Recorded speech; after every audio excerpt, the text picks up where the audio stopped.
Choose life. Choose a sport. Choose a drop zone. Choose a start time. Choose a fucking big jump plane. Choose turbine engines, speed, unlimited altitude, and endless horizons.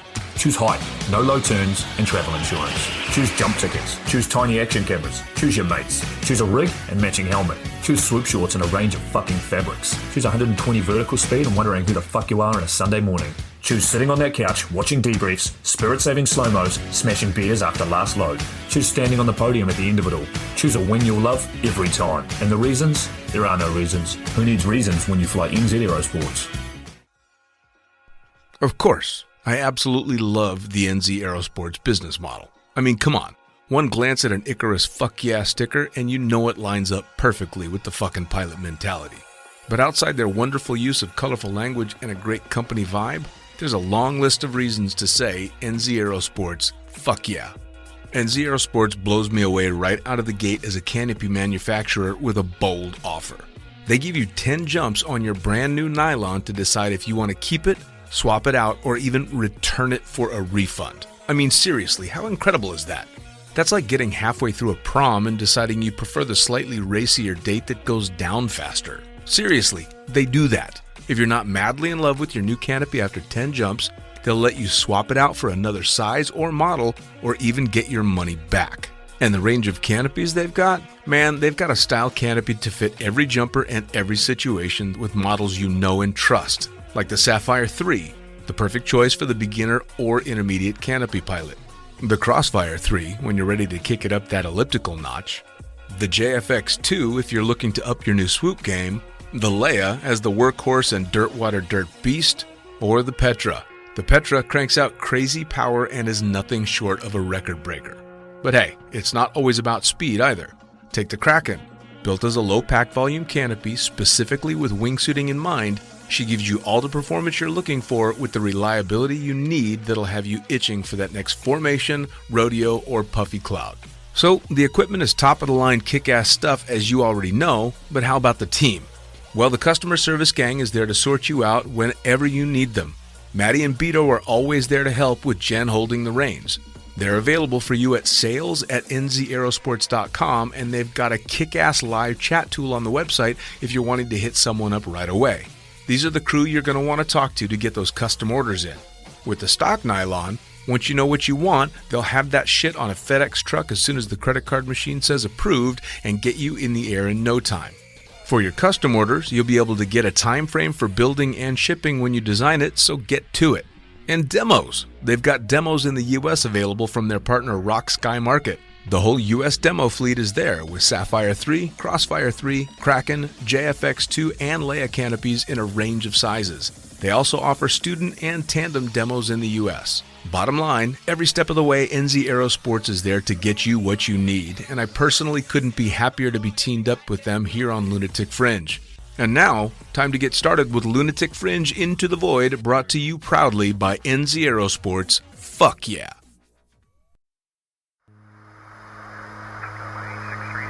Coming straight from the cockpit, it's another episode of Lunatic Fringe with the fucking pilot.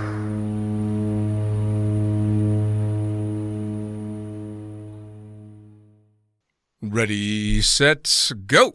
All right, back in the can with another edition of Lunatic Fringe Into the Void, and I've gotten really used to doing it this way. It seems to work best. Let's just jump into it. Who the fuck are you? What do you do?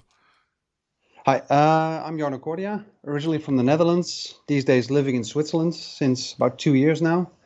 And I do a lot of smart and dumb stuff in wingsuits. I think that basically sums up my career. I like that. I'd say that's probably the best way you could sum it up. Hopefully dumb and smart, and also a little bit of luck thrown in there too. Yeah, no, for sure. I think definitely if you look at the stuff in the beginning, it was more on the luck side, and as the years progressed, I think getting a bit older, getting a bit smarter. Sure. And these days, there's definitely a bit more calculation in Nice. what I do. Nice. Well, we talked before we started recording about just how long you've been doing the wingsuiting thing, but let's dive all the way back to how you got started, not just necessarily in skydiving and base jumping, but anything extreme. Is this something you've always done, or? I've definitely always had, especially with aerial sports and stuff, a thing. My my uncle and dad, they're actually twins. My uncle used to skydive, but that's talking way back in the 1970s. Hmm. My dad was about to start skydiving then as well, and my dad actually was a packer at the drop zone. And then my uncle had an accident and broke his back, landing around, I think, into a fence. Oh, and Jesus. that basically had the whole family discourage my father a bit from starting skydiving. But I think he always sort of had that fascination with anything flying and skydiving. So over the years, there was a drop zone quite close to where I lived. And I got dragged here or there to a drop zone or watching like skydive demos. Okay. I've been to a lot of air shows, that kind of stuff. And through that fascination, I think 1999 I started skydiving.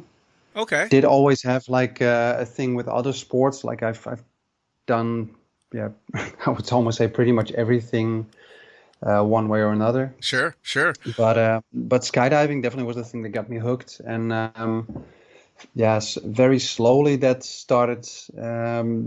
It went from like hobby, and then in like 4 or 5 years, it turned into more like, part-time work almost. Sure. And then from there, it went from worse to worse until it actually developed into like a full-time job. Sure. Now, was there resistance in the family, especially considering your uncle broke his back doing what you were now pursuing? Was your family going, "Hey, whoa, what are you doing?"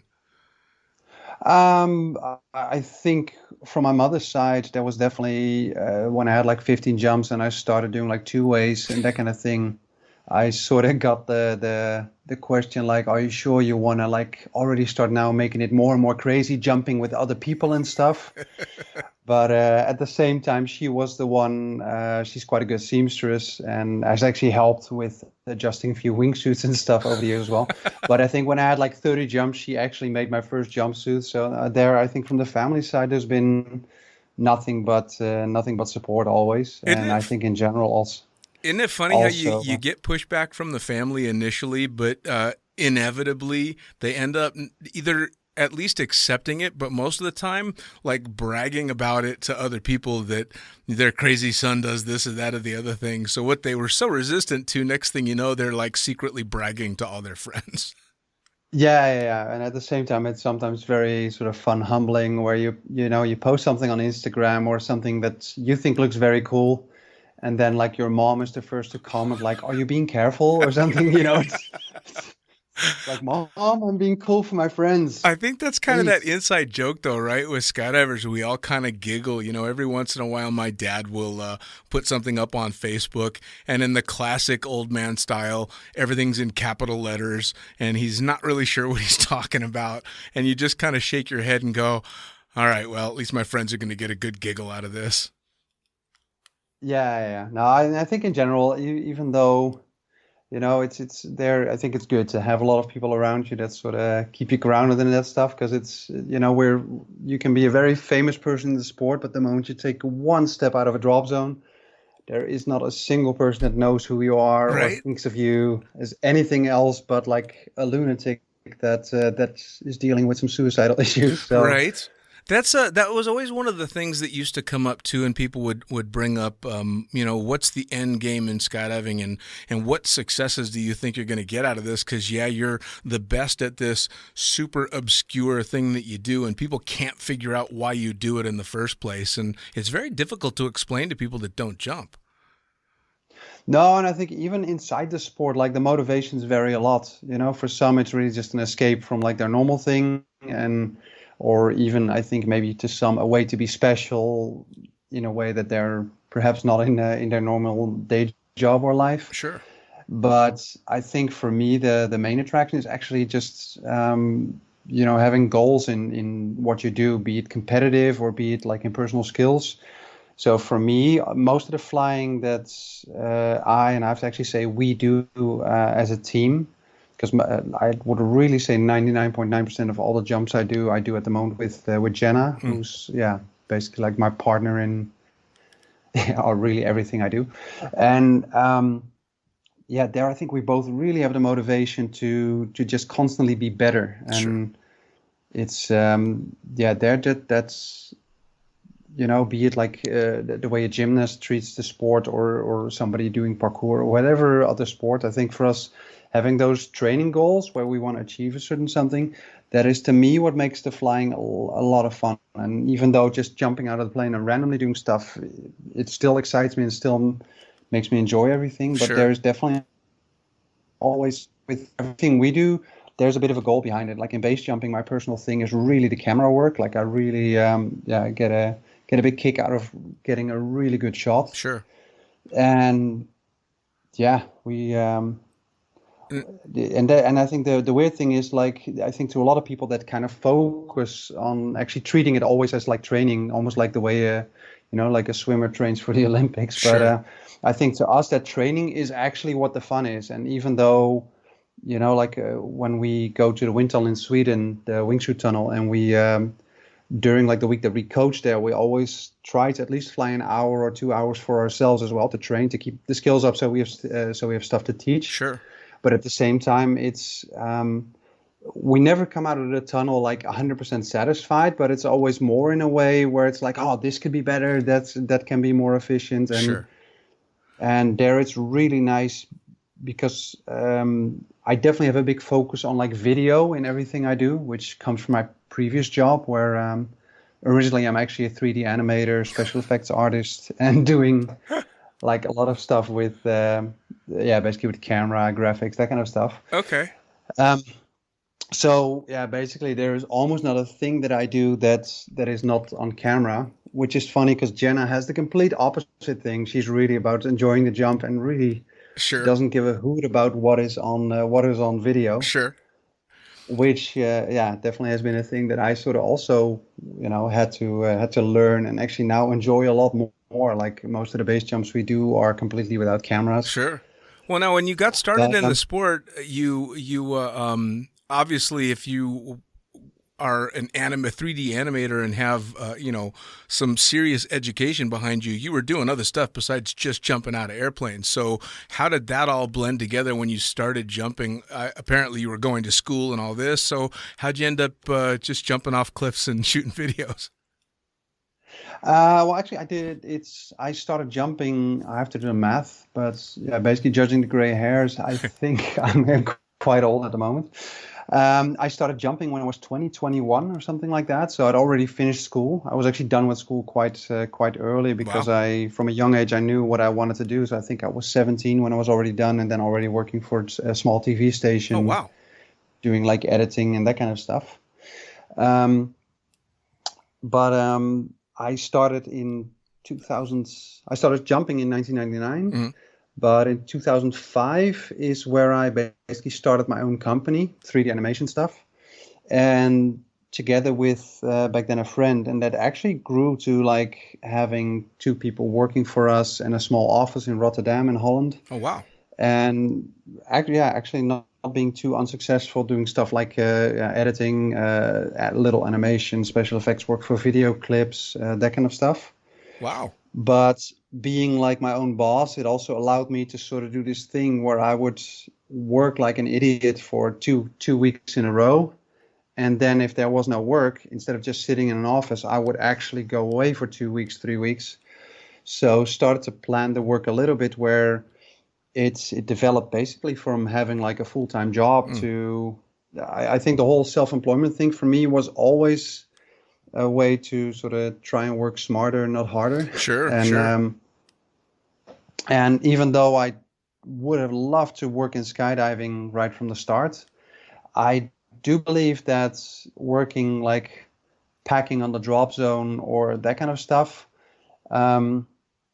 it is indeed working in skydiving, but I think having a really well-paid job outside of skydiving and purely doing skydiving as a hobby, it definitely allows you to acquire skills a lot quicker, which in the end will allow you to sort of, make a living out of skydiving in like a more fun way. Sure. Well, I think that's the key, right? Is for people like me who I didn't do the packing mat route, but I started shooting video very, very early on in my career. And then next thing you know, I'm doing tandems and AFF, and it became an all-encompassing way of life to the point where on a day off, the last thing in the world that would cross my mind was going to the drop zone to fun jump, because I had just done 75 jumps this last week, or 100 jumps.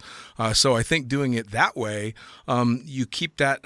I don't want to say the enjoyment, because I enjoyed the hell out of all the years that I worked full-time jumping, but there's a bit more passion involved when your skydive is 100% yours and not your students. So yeah, definitely. I mean, that is, I think, also how for me it turned into like an actual job that actually almost happened without realizing.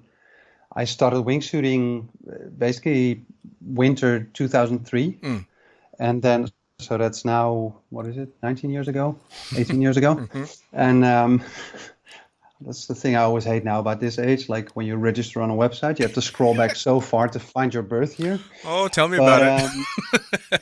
But I basically started wingsuiting, and back then I was really like one of the very few people that was wingsuiting. Like in Netherlands back then, I was one of maybe like 15 people that did wingsuiting, but like 1 or 3 or 4 that actually did it as their discipline and not just as a thing they did on the side. Sure. And you'd really see that if you went somewhere, you'd sort of really have to almost like work hard to meet other wingsuiters to jump with. And I remember back then when I went to different drop zones, I think every third drop zone that I went to jump, you got the comment like, wow, you're the first person to jump a wingsuit here. Right. And like now that's unimaginable. Oh, but, yeah. Well, I equated it to when I talked to the squirrel guys. I equated it to when snowboarding started to come on the scene with skiing. And for the longest time, it was, those of us still on skis going, get the hell off my mountain, knocking my moguls down, all this shit. And of course, now you could not imagine a mountain without, snowboards on it. So I think it's the same kind of thing. Yeah, it's now on a drop zone. It's quite common to just see wingsuits walking around. It's no longer like a novelty thing. Sure. And what I had back then, there was basically not too many wingsuiters around, but there were back then dropzone.com was like the big thing where you would communicate, because it wasn't really like a Facebook world and stuff like that. Sure. So there was then like a lot of sort of meeting up at boogies and events and that kind of stuff. And I used to jump like with like some of them still wingsuiting a lot, others a bit less, but or even just people I looked up to, was like Craig Poxon from the UK, Andy Ford, those kind of people. There were people that you'd see at like various boogies. Sure. Like I went to the Hercules boogie 2004 in Sweden, spent a good 3 days falsifying a logbook because I had 300 jumps, and then I suddenly read that Sweden demanded 500 jumps to fly a wingsuit. So... And then basically several people around me said, just write a few pages and just say 500. That's just a Swedish local rule. Sure. So I arrive at the check-in at the boogie, show my paperwork, and sees how many jumps do you have. I'm like 540. And I really, from like jump 300 to 540, I wrote a story for every single jump, forged different signatures of people, everything. And then they never asked for the logbook. Of course. Of course. Oh man. But yeah, no, and that was fun. Like I think at that boogie we flew like the first 14-way, like a V formation. Sure. And that was all super cool stuff back then. And yeah, I think that boogie in 2004 definitely sparked like an enthusiasm with me for the wingsuiting, where I basically did a bit of free fly and a bit of tandem video. Sure. And a bit of FS4, like a bit of everything, like a little bit of everything, but not really good at one thing. Right. And then wingsuiting really clicked, and especially when I was doing like back flying and nobody else could really do that yet, I think. And then also like jumping with Andy Ford in Sweden, that was definitely like, so somebody else having like a similar amount of fun with the wingsuits. That sort of just made me more and more want to be better at it. Sure. And through that, more and more people started asking me for tips about flying. And I mainly, doing a few events here or there, I mainly got annoyed that it was unlike other disciplines, it was very disorganized, just people jumping on loads randomly, not really, like if you join a good like organizer in free fly or FS, you do the same jump 2-3 times until it works, Sure. and there's not just randomly people walking on at boarding time. So I basically organized like my own thing, going to like Empuria Brava in Spain and having like, I think we had like 10 people that I knew that were okay flyers and everybody a bit disciplined. And we started doing stuff there and we did really fun, cool flying like 2005 to 2008. Sure. And then at some point that developed into some of these people asking like, hey, we really enjoyed that. Could we actually pay you to come with us on like our next trip to do that? And sort of, unknowingly that developed into coaching, and in the beginning just for, like getting expenses paid, but at some points getting asked so much that it's became an actual job. Well, and you're also talking about a time, especially with wingsuiting, when I think the whole industry and the whole sport was trying to figure out how to do it safely, right? I mean, where the hell do the wingsuits go? When do they get out? Where should they be flying? I mean, lots of scary stuff in an environment where you're having to learn with skydivers that don't just fall down anymore or at an angle. They're going all over the fucking place. And for those of us in the States, we, especially sitting in the pilot seat, we had to contend with wingsuiters loving clouds, as you would, and getting their pilots in a shitload of trouble because the FAA says it doesn't matter how far that wingsuiter flew to get to the cloud, it's still the pilot's fault. So you were there when it was all, I mean, you guys were having to learn all these lessons firsthand and the changes you must have seen. Yeah, it's there. I'd almost say, sadly, there is a lot more knowledge now, but I do think it's at the moment still quite spread out. And at the same time, there's also, I think, a lot of stuff now that is just been perpetuated in terms of like what people say. Sure. But there isn't really sort of like what you have with free fly. If you ask a coach like, how do I go forward? How do I go backwards? Every single coach will give you the same tips. Sure. Quite excited to talk about free fly because Jen and I are actually just getting into doing a bit of vertical tunnel recently. But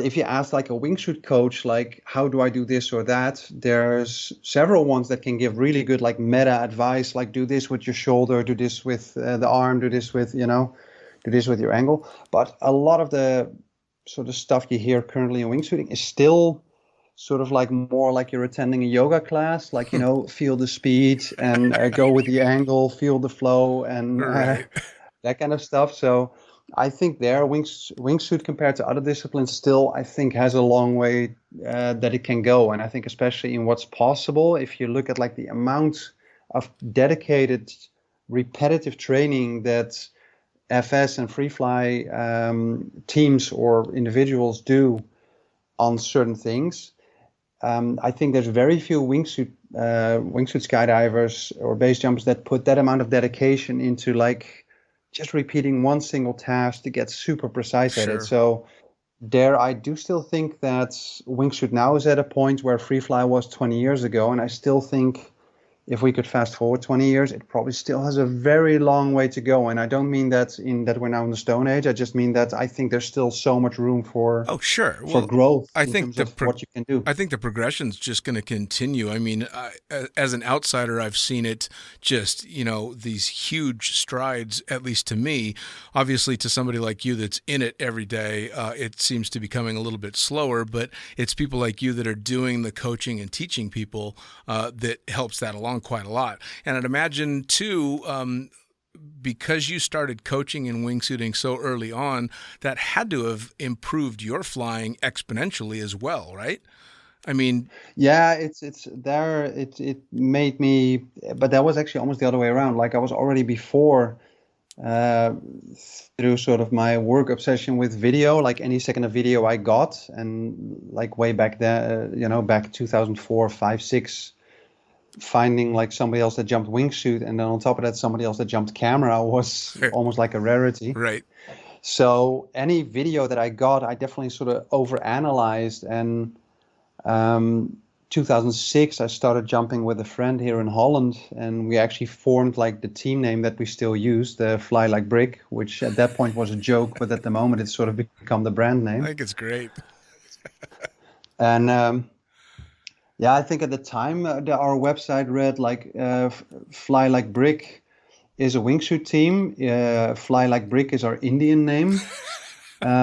And I think the second line was something like, we are Europe's best wingsuit team. And then it said something like, which is similar to being the only gay Eskimo, because there are no other European wingsuit teams. I think in today's politically correct cancel culture, I think that website would have disappeared ages ago. Yeah. Well, I think yeah, we I think in the PC world, skydiving still lags behind a little bit, thankfully. Or I would have been, Yeah. they would have thrown me off the magazine and taken me off the air a long time ago. yeah, no, for sure. No, and there the whole definitely, like in what I was doing, it definitely professionalized slowly as I went along.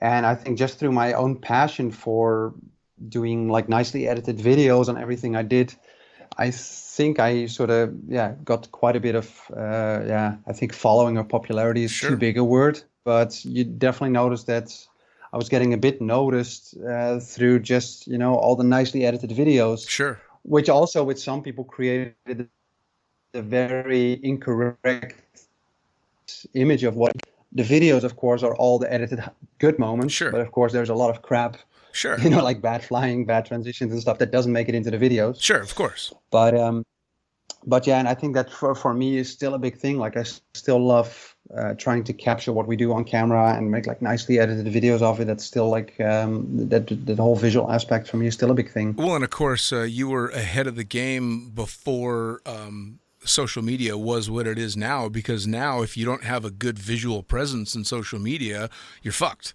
If you're trying to keep any image out there. There I'm actually sort of sad, like the whole Instagram thing, that I actually got into it so late in terms of the following you see people build. Sure. But also not really as a complaint or anything. But I think I've only been using Instagram for about 4 years. Sure. Sort of like, really, I think I made an account in like 2015 or 16 when I went to China to that World Wingsuit League, and they sort of demand that you have an Instagram account. Right. So I made an account and then didn't do anything with it besides putting like 5 photos on it. I didn't do anything with it for like 2 or 3 years. Sure. And then I think it was somewhere like 2018 that I actually slowly started using it a bit more. And now I've definitely almost moved away from Facebook, because I think Instagram is a lot nicer with just a picture. It's really just about the pictures. Yeah, it's or all videos, visual. and It's all visual. And Instagram, Facebook seems to be, last year that was mostly about Trump politics. And, I think now it's mostly about vaccines and Facebook is armchair. Facebook is armchair doctors and politicians, and it's long form bitching about this and that. And Instagram is the check out this cool stuff. So I think you're right in that. I'm still, I'm a bit like you. I was slow on the uptake with Instagram, but for me too, because I'm not producing the stuff that you're producing, my following on Instagram is only going to be people that are wanting to see what's next on the podcast, or what's next with the book. So for me, it's a little bit easier, and I'm not out there competing with the girl that's got 5 million followers because she's in short shorts. Which, no, for sure. And hats off to her. I give her all the credit in the world. But speaking specifically of stuff like Instagram, and especially because you do such produced high-end videos, does it bug you that sometimes the shittiest little clips are the ones that get all the attention when you're putting all this work into really good stuff? I think yes and no, because I do have to say I don't think I've ever done any jump or anything specifically for Instagram. Like, even though I do make really nice videos of what we're doing, but like when we are doing, like we started the year in January with a really nice helicopter jump with a long proximity flight, and then 4 minutes of crying because our hands were frozen on landing, but not doing that one again. But like, even though the video on that is something that afterward I love and almost obsess over in editing and, making it look nice to post, we're never getting in that helicopter, or we're never jumping off that cliff, and we're never really going into that wingsuit tunnel for a single second with the intent of, the Instagram post or Facebook post or YouTube video is never the original intent. Sure. And I definitely think that there is a danger of actually doing the jumps for that. Like, especially in base jumping, you see certain people that are Oh yeah. definitely, I think, pushing harder than they should, just because they seem to be really eager to please an audience. And Well, I mean, I you think would know they're this much more than me, but especially in base jumping and wingsuit base jumping, there's got to be countless injuries and fatalities directly related to trying to be a badass on social media because you saw someone else do something that you think you need to do better. So you're right. I think that's the worst motivation in the world is going out and jumping for Instagram.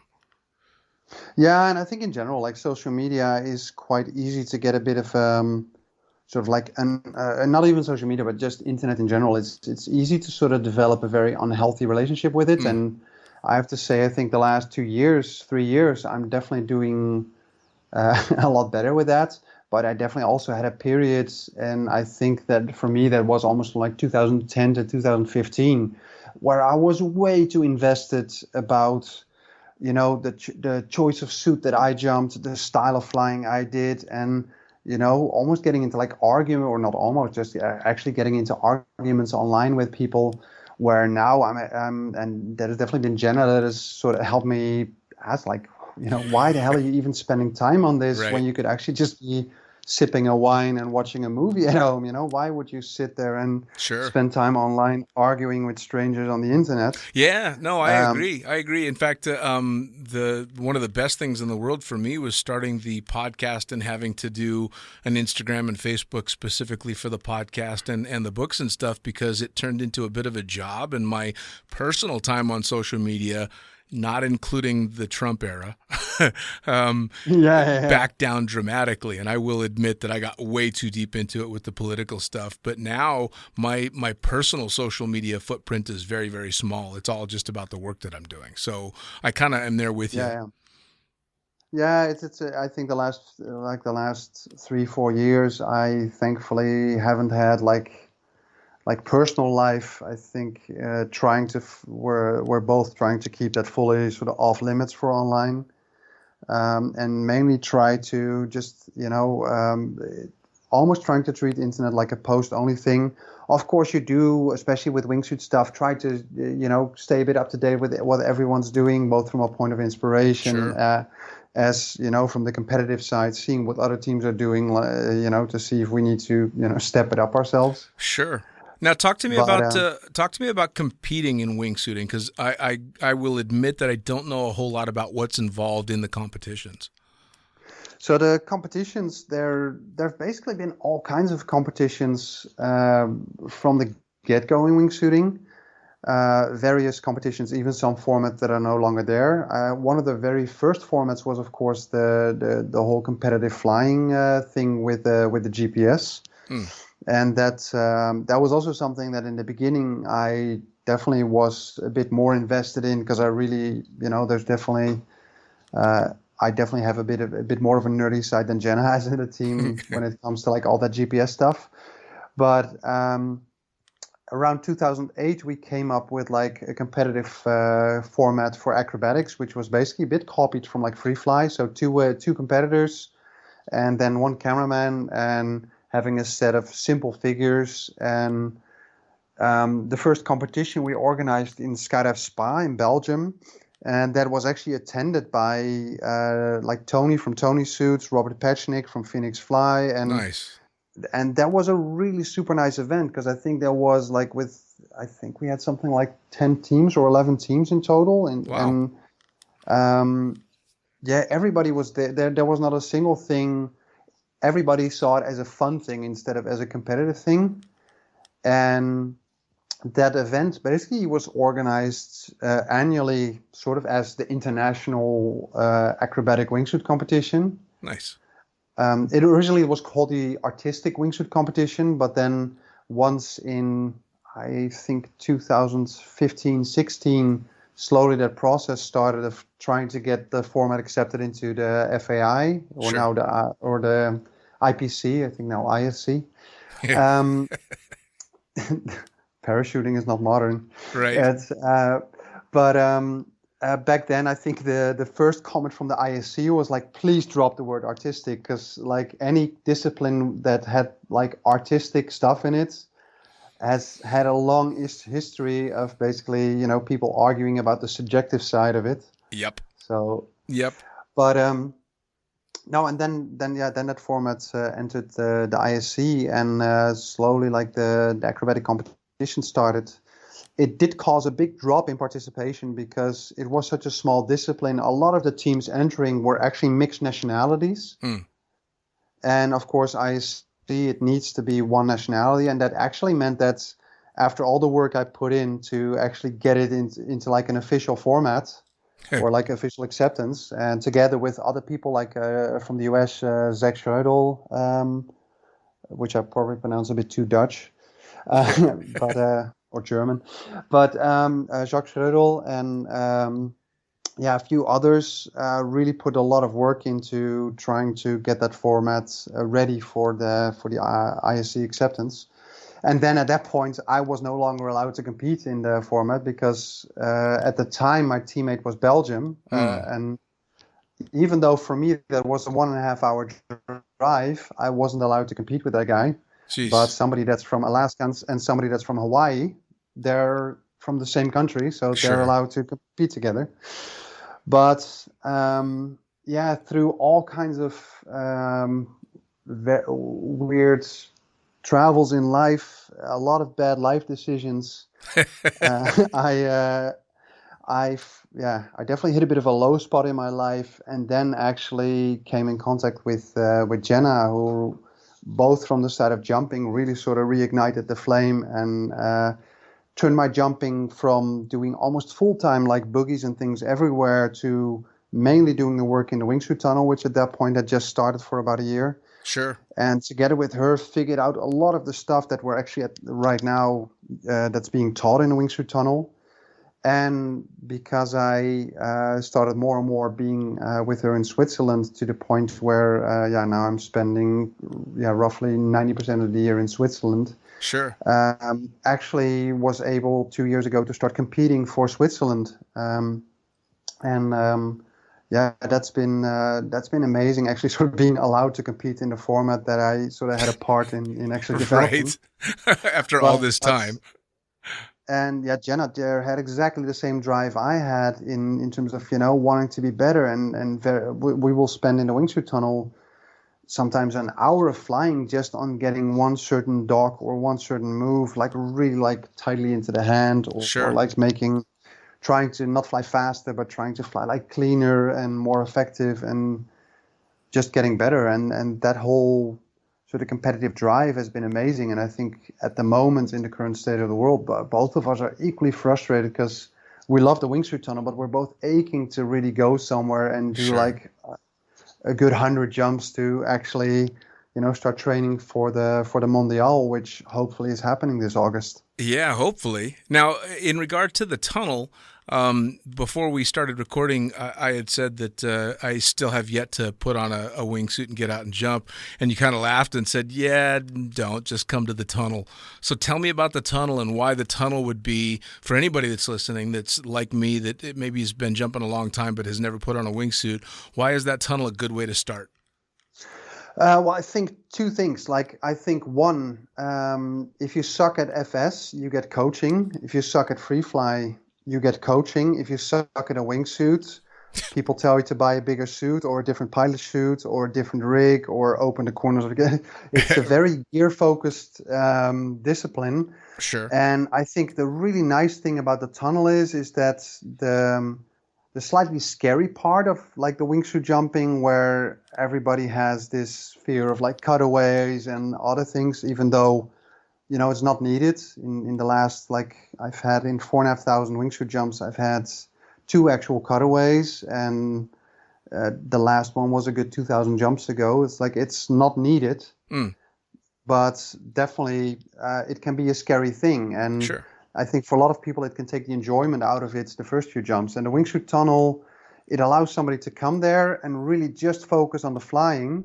And then if you actually like the flying aspect, then you can take it outdoors, and then you don't start sort of having to get used to handling all the gear on top of your normal skydive, but you do already have a good background in skills and flying, Sure. where you sort of know what you're doing, when you jump out of the plane. A bit similar to what they these days do with these sort of like pre-AFF tunnel courses. Sure. Well, and I would imagine, though, especially with the wingsuit equipment nowadays, the suits are so fucking high-tech, and they're so impressive with the power that they have. I would think in the real world, not in the tunnel, it would be very easy for someone to get themselves in trouble with a suit that's way too much for what they're capable of handling. Yeah, for sure. And they're like there's of course all kinds of set jump numbers, like wait until you got 50 jumps to jump an intermediate suit, wait until you got like a good 200 jumps to jump like an advanced suit. But if all your friends are in a big suit and on the drops and you're just doing solos, then it's quite easy to go there. And I think what the tunnel allows is it does definitely blur sort of that line of like how many jumps do you need to do this and this. But it doesn't really matter if you're flying a small suit or a big suit. You're purely focused on the skill aspect, and if you fly with the right technique, then anything you do works either in a small suit or a big suit. And it definitely, I think, also allows people to sort of skip that phase of needing to do 50 solos to get the basic control, where you do half a dozen to a double dozen jumps to just get used to jumping the suits or two ways. But it allows you then to already have the skill to actually comfortably fly with others and do a lot more creative stuff with the suits, more in the way that you do with free fly or FS. Well, for somebody like me, I think the tunnel would be epic for getting over what you were talking about in the beginning, which is basically gear fear. Being focused on being worried about what could go wrong instead of focusing on, what you're trying to learn to do. So for somebody like me, that would be fantastic. Yeah, we even do stuff like we have like this small dummy belt with a pilot chute handle on it, so you can even do like practice pulls and all the stuff in the tunnel. So it definitely allows you to go through the full, the full aspects of a wingsuit jump, and just get comfortable with at least that side of everything, so that first actual jump is hopefully at least a bit less scary. Sure. Yeah, and absolutely. Yeah, we're definitely seeing that we quite often hear back from like coaches, out there on drops, and to contact us like, we just had this guy that did like 2 hours with you guys, and he just came to the drop zone, and it's like jump 5, he was actually leading like a 4-way on his back, and that's the tunnel, man. That's been a big thing, and it's definitely the wingsuit tunnel. It's a bit more limited than vertical tunnel in what you can do, because like in vertical tunnel, everything sort of has, you can fly feet first or head first, but imagine the flying in the vertical tunnel only had head down, then you'd also be a bit more limited in what you can do. Sure. But even there, I think Jenna and I are both like personal flying probably close to about 100 hours over the last 3 years. Wow. And then coaching, we're both at around 1,500 hours or something like that. Jesus. Well, I mean, I know from my own personal experience, teaching people always made me better at whatever it was I was teaching, because I had to mentally break down what it was I was doing to be able to explain it to these people. So with 1,500 hours of teaching people, you must just have it dialed in. Well, it's of course there's also a lot of it is like when you're waiting for somebody to dock, sometimes you're just lying there on your back completely static, holding out a hand, and then just giving pointers in body position. Sure. But and of course the thing you have in a wingsuit tunnel, I would say about a third of the coaching we do is actually us walking in the tunnel.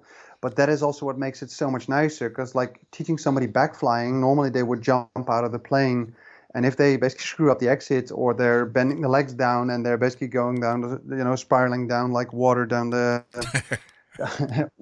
sink, then basically the jump is over. And like in the tunnel, what is so amazing is that Jen and I always teach with two coaches at the same time. And then it's me walking or both walking and like teaching somebody to backfly. I basically hold them by the collar, hold them by one arm, and you put them on the back.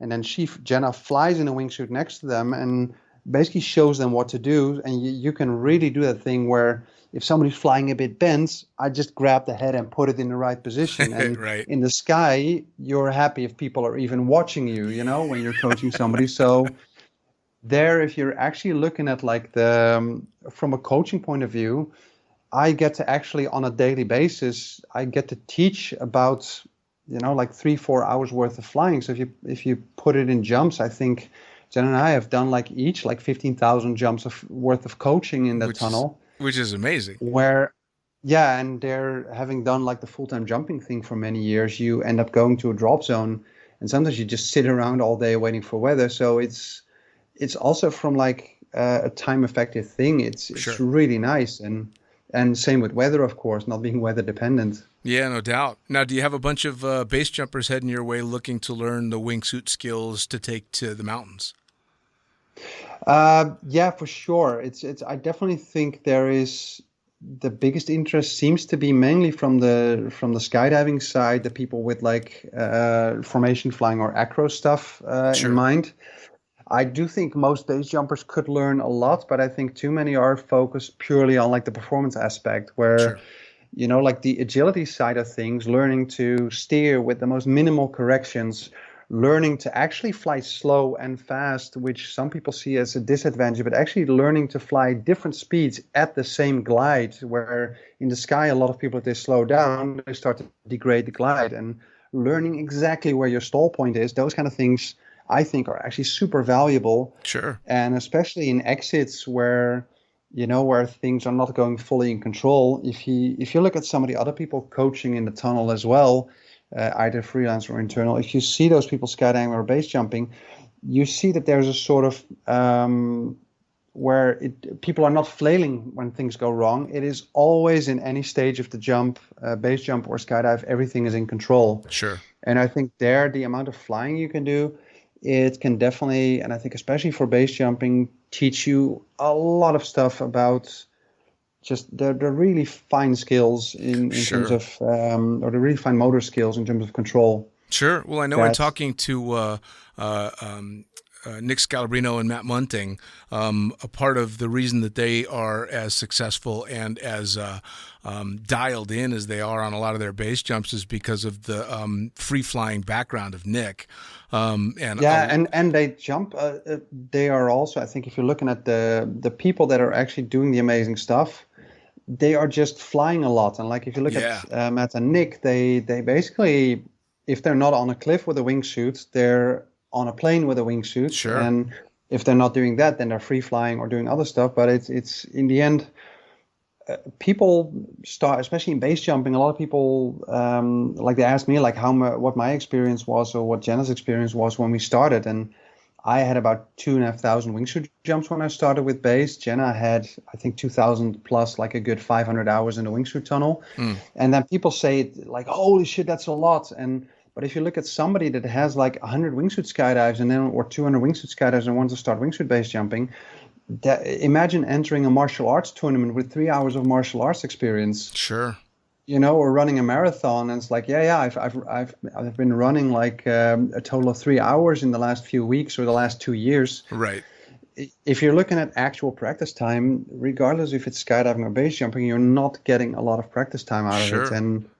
And their stuff, be it like skydiving a lot or be it tunnel, I think most of the seasoned jumpers that you'll talk to, they all have an incredible background in either other disciplines, but usually on top of that also wingsuit skydiving. And it definitely seems to be a bit of a dirty word for some, like, fuck skydiving, I prefer base jumping.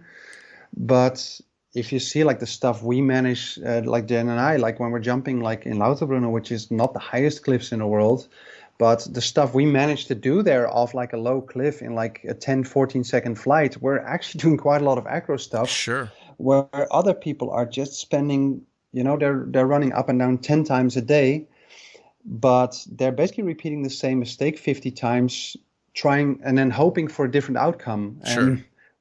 It's there like that. Doing any kind of dedicated training, tunnel or skydiving, it's I think the basis to actually improving. Sure. Well, one of the things that I've seen, and I was lucky enough to talk to Nick and Matt about it, is the progression of the wingsuit base jumping, kind of backing away from the dirty, low terrain flying and more into the technical aspects, not quite down in the dirt and a little bit more off the terrain. Which for people like me who are watching my friends do these things is a nice deep breath I get to take, because they're not clipping trees.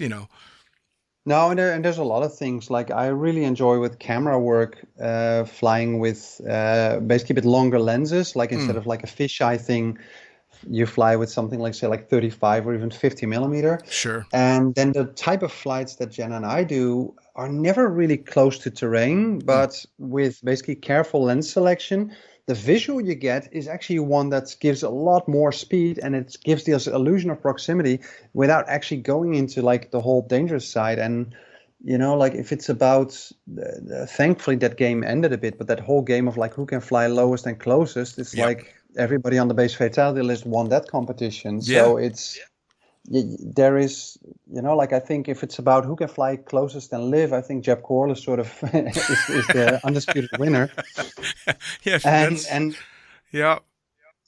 And that and you see that also in what he does. Like he also backed away from that kind of stuff because everybody realized that is a game that's it's a dead end. Yeah, it's like the no pull contests that were before both the your and my time. Obviously, you don't want to win that game. I know. We both, even though I'm not directly in that world and the base jumping stuff, have more than a few friends that I've lost along the way. Not necessarily because they were trying to get dirty low, but because that's just where the flying was at the time. So it's very nice to see the skill level of the flying going up right along with the flying getting a bit away from the terrain. So I love seeing that. But I think that's actually because it's two different things. I think, and that is, I think, in general, a bit of a problem with like less with skydiving, but especially with base jumping. There is two things that make people say, wow. And sadly, the sort of like social media side seems more impressed with the bad decision making, like flying close to terrain or doing something else. That is not a skill. It is a decision. Sure. Like I choose to fly close to something, and that is in the end, like if you drive your car 10 centimeters off the guardrail on the side and you do that for long enough, at some point you are going to get caught out and brush along that guardrail.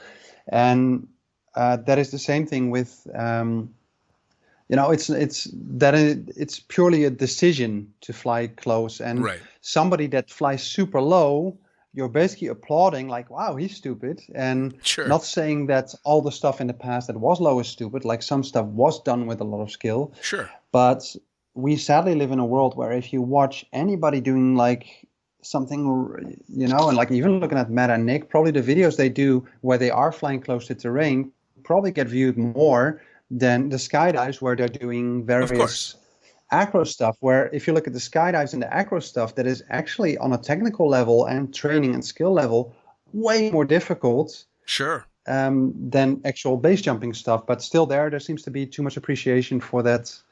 Well, I mean, it's like the whole decision making side.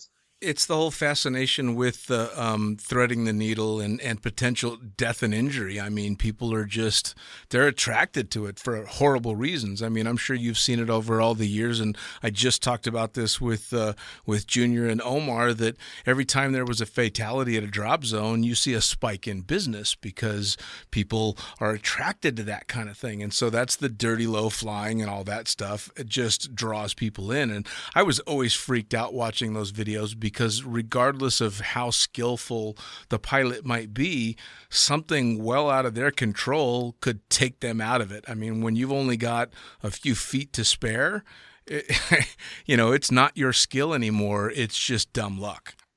Yeah. No, and then like I said, it's like there's always going to be that thing where if you look at skydiving and you flare a slight fraction of a second late and you slide it in instead of walking it out. Yep. that stuff happens. And like in base, you definitely want to have the margins to allow for those kind of slight lapses.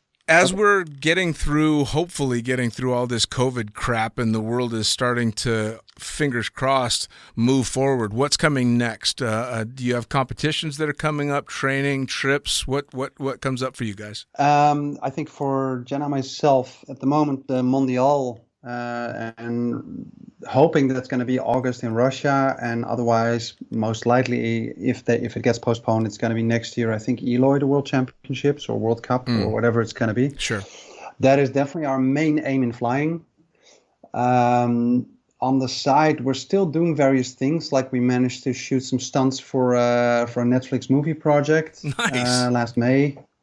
We're shooting next week in Austria. We're shooting a commercial where we're getting to do some proximity flights on the Matterhorn.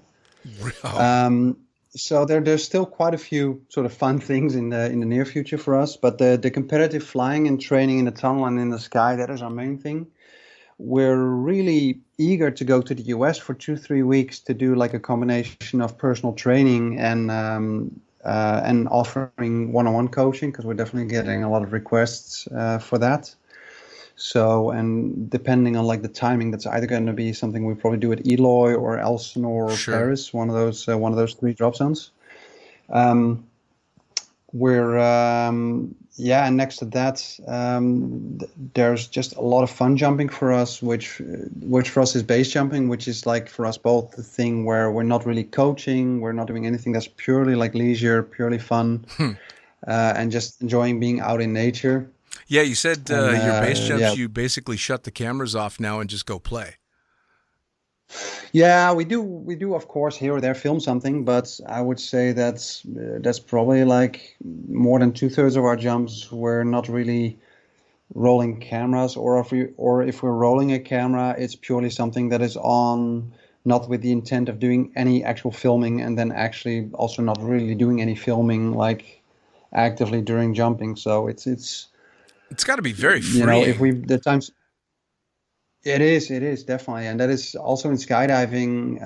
Even when we're training, quite often we do it either with one video just to sort of debrief, but most of the time from the amount of flying in the tunnel, we're quite aware already during the jump of the things we need to change, do better, or that kind of thing. So yeah, just focusing on the flying and the fun and like the training aspect is really nice, and not having that worry about if a camera is on or that kind of stuff. Sure. Well, I mean, you said before though, for you guys, the training kind of is the fun. That's kind of the juice for you, which is fantastic, because for somebody like me, being able to go out and jump with no expectations and no nothing, I finally got to become, the fun jumper that I never got to be because I was too busy working. And, it was all about getting the job done. So now, of course, I've discovered the joy of going and being an idiot with no camera is just wonderful. But it sounds to me like you guys are just loving every aspect of it. Yeah, 100%. And I did do like in the beginning, like from jump number 400 to 800 or so, I did quite a bit of tandem video, but that purely was for me the joy of doing the camera work in freefall and learning that aspect. Sure. And I never really saw that as a work thing. Like I would have done double the jumps that I did if I could have. Sure. But back then it was only a weekend thing. Jenna did have, she did do like, I think almost 2 years or I think 1.5 years actually doing like tandems, and she did a good 300-400. But I think also for her, that sort of like job aspect of it is what made her slowly sort of do that less and less, and also went for the wingsuit stuff. Sure. Basically as like a full on, for us now, it's basically a job. Which is fantastic. So in the last year, it hasn't been the easiest of jobs. Like thankfully, Sweden has stayed open. Right. Although biggest problem has just been everybody having issues traveling. So it's like we're just now back one day from a camp that we did in Sweden. And I think we're basically seeing not even a fifth of like the customers we normally see, and especially like UK and US not being allowed to travel into Europe at the moment still. Right. That's I think for a lot of people just really annoying, and for us it's just a thing where when we're there, we only have like 2-3 hours to fly during the day instead of like 6 or 8. Right. And yeah, we just enjoyed actually Sweden being open in terms of going to a restaurant. Sure. And we actually did a bit of flying in a vertical tunnel because that's not open anywhere else in Europe. Right. Well, you said you just got back from this trip and you've got like the next 2 or 3 weeks ahead of you with nothing really to do, which is very unusual for full-time skydivers. Skydivers are not used to, all right, sit. No, for sure. They're not.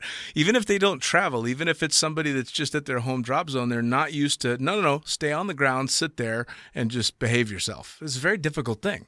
Yeah, and it made me pick up a lot of stuff that I hadn't done in years, Like I actually been drawing quite a bit again, which was actually something that by profession I was trained to do, but Right. As I got work, I never did it for fun anymore.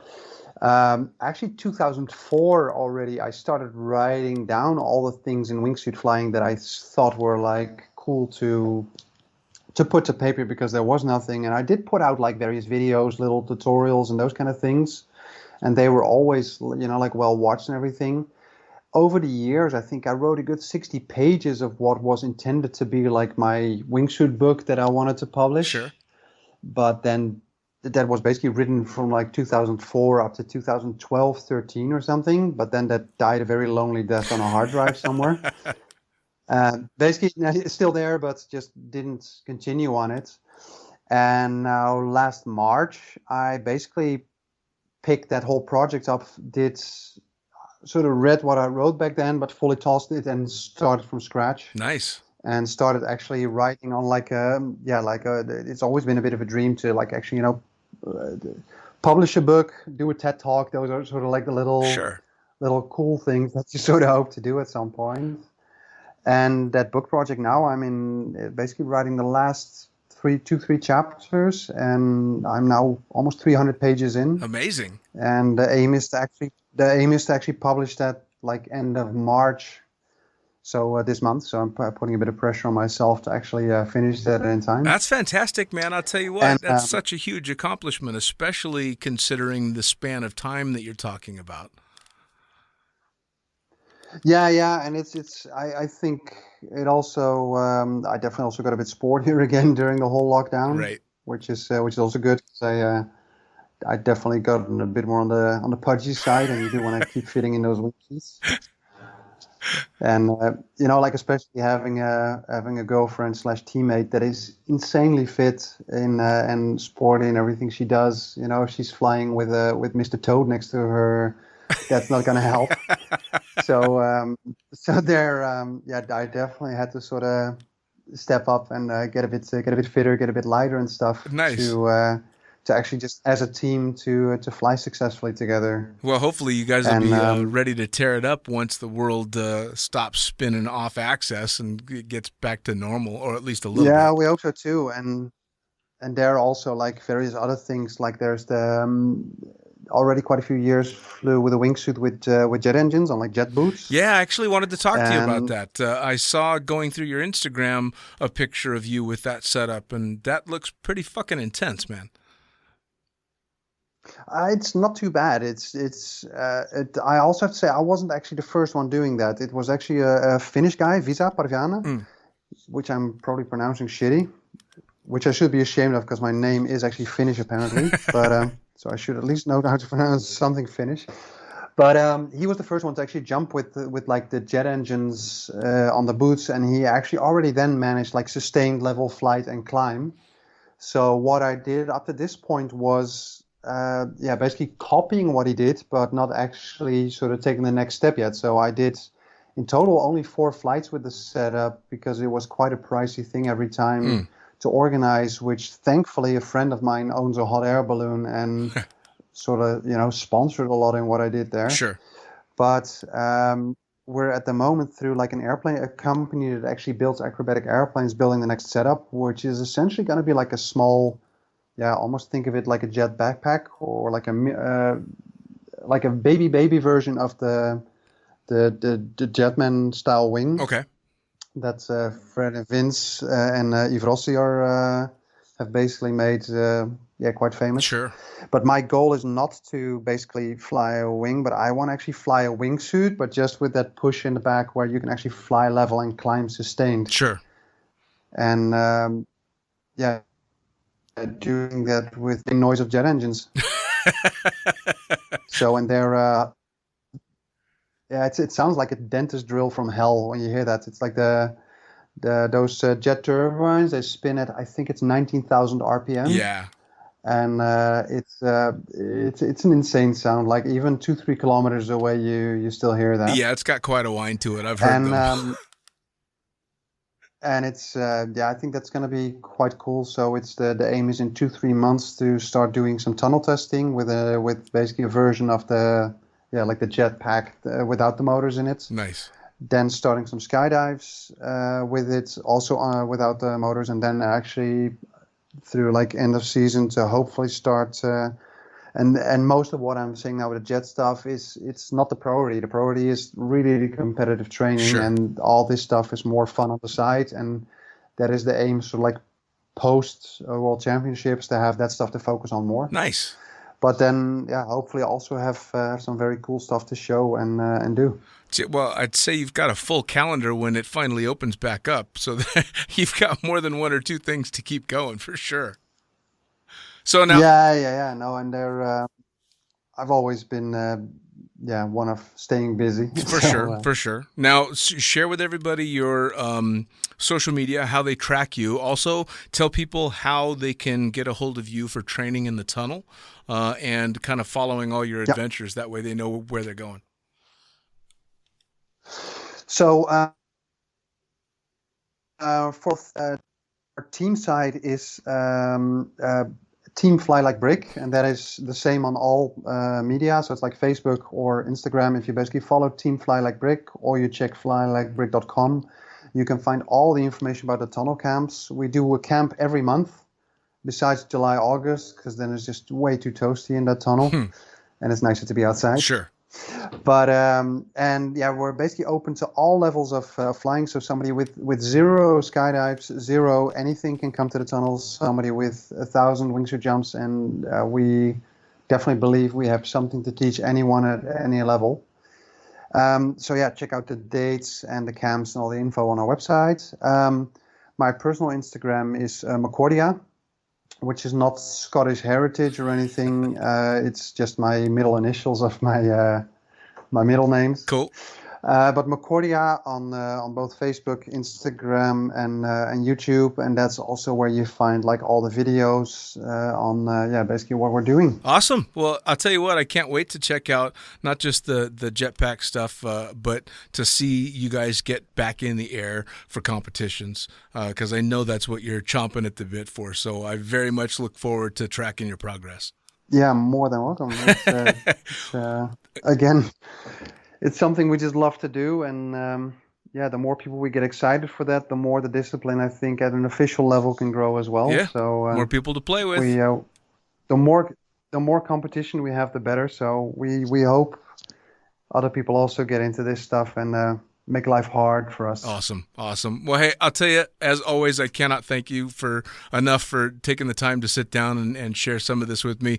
We're definitely talking again after you start competing again and get the jets in the air. So thank you so much. More than welcome. And thank you for having me. You betcha. Take care. All right, once again, another episode of Lunatic Fringe Into the Void in the Can, brought to you, as always, by the greatest magazine in the known universe, Blue Skies Mag. Head to blueskiesmag.com and check them out. Brought to you by pussfoot.com, the Extreme Sports Collective. pussfoot.com. Brought to you by Summit Parachute Systems, Jarrett Martin, kicking ass building amazing pilot rigs and giving incredible rigging courses. Head to summitparachutesystems.com to check him out. As for me, as always, I am the fucking pilot. You can find me on thefuckingpilot.net or theprincesspilot.com. Get you to the same place. You can check out both the books that I've written, the fucking pilot book and the accidental stripper, digital, print, and again, still working on that audio. Thanks again. We'll see you next time.